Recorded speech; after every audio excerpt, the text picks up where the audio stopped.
Mangaluru police commissionerate ಹಾಗೂ ಜಿಲ್ಲಾ police ಮತ್ತು ಕೆಎಸ್ಆರ್ಪಿ 7ನೇ ಪಡೆ ವತಿಯಿಂದ ರಾಜ್ಯ ಪೊಲೀಸ್ ಧ್ವಜ ಹಾಗೂ ಕಲ್ಯಾಣ ದಿನಾಚರಣೆಯನ್ನ ನಗರದ ಡಿಎಲ್ಆರ್ ಪೊಲೀಸ್ ಕವಾಯತು ಮೈದಾನದಲ್ಲಿ ನಡೆಯಿತು. ಮಂಗಳೂರಿನ ಡಿಎಆರ್ ಪೊಲೀಸ್ ಕವಾಯತು ಮೈದಾನದಲ್ಲಿ ಆಯೋಜಿಸಲಾಗಿದ್ದ ರಾಜ್ಯ ಪೊಲೀಸ್ ಧ್ವಜ ಹಾಗೂ ಕಲ್ಯಾಣ ದಿನಾಚರಣೆಯ ಪ್ರಯುಕ್ತ ನಿವೃತ್ತ ಪೊಲೀಸ್ ಸಿಬ್ಬಂದಿ ಹಾಗೂ ಅಧಿಕಾರಿಗಳಿಗೆ ಪಶ್ಚಿಮ ವಲಯ ಪೊಲೀಸ್ ಮಹಾನಿರೀಕ್ಷಕರಾದ ಜೆ ಅರುಣ್ ಚಕ್ರವರ್ತಿ ಅವರು ಸನ್ಮಾನಿಸಿದರು.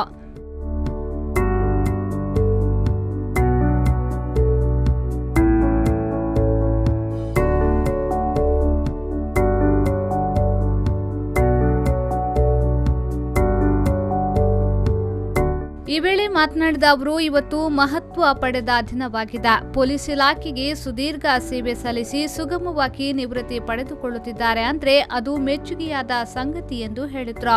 ಈ ದಿವಸ ನಮ್ಮ ಇಲಾಖೆಯಲ್ಲಿ ಬಹಳ ಮಹತ್ವ ಪಡೆದಂತ ಒಂದು ದಿವಸ. ನಮ್ಮ ಇಲಾಖೆಯನ್ನು ನಡೆಸುವಂತಹ ಕರ್ನಾಟಕ ಪೊಲೀಸ್ ಕಾಯ್ದೆ ಈ ಒಂದು ಹಿನ್ನೆಲೆಯಲ್ಲಿ ನಾವೆಲ್ಲರೂ ಕೆಲಸ ಮಾಡ್ತಾ ಇದ್ದೀವಿ. ಬಹುಶಃ ಈಗೇನು ರಿಟೈರ್ ಆದರೂ ಹಳಬರು ಈ ನಮ್ಮ ಇಲಾಖೆಯಲ್ಲಿ 30-35 ವರ್ಷ ಅಥವಾ 40 ವರ್ಷ ಸೇವೆ ಸಲ್ಲಿಸಿದಂತಹ ಸಿಬ್ಬಂದಿ ಮತ್ತು ಅಧಿಕಾರಿಗಳಿಗೆ ಭಾಳ ಚೆನ್ನಾಗಿ ನೆನಪಿರ್ಬೋದು.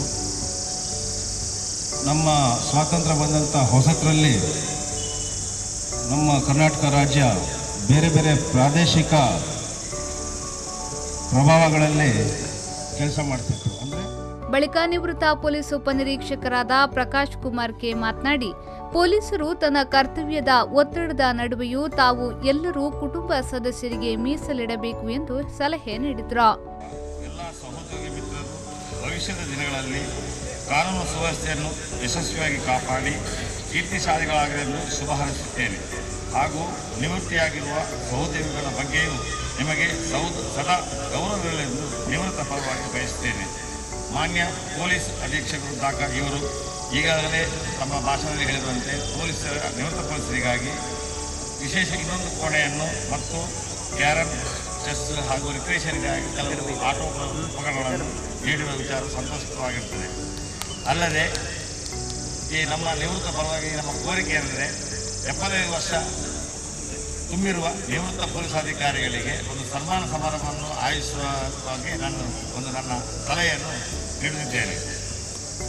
ಪೊಲೀಸರು ತಮ್ಮ ಕರ್ತವ್ಯದ ಒತ್ತಡ ಮಧ್ಯೆಯೂ ತಾವೆಲ್ಲರೂ ತಮ್ಮ ಕುಟುಂಬ ವರ್ಗಕ್ಕೆ ಅಮೂಲ್ಯ ಸೇವೆಯನ್ನು ಮೀಸಲಿಡಬೇಕೆಂದು ಕೋರುತ್ತಾರೆ. ಈ ಸಂದರ್ಭ ಪೊಲೀಸ್ ಆಯುಕ್ತರಾದ ಟಿಆರ್ ಸುರೇಶ್, ಜಿಲ್ಲಾ SP doctor BR Ravikantegowda, KSRP commandant ಜನಾರ್ದನಾರ್ ಮತ್ತಿತರರು ಉಪಸ್ಥಿತರಿದ್ದರು.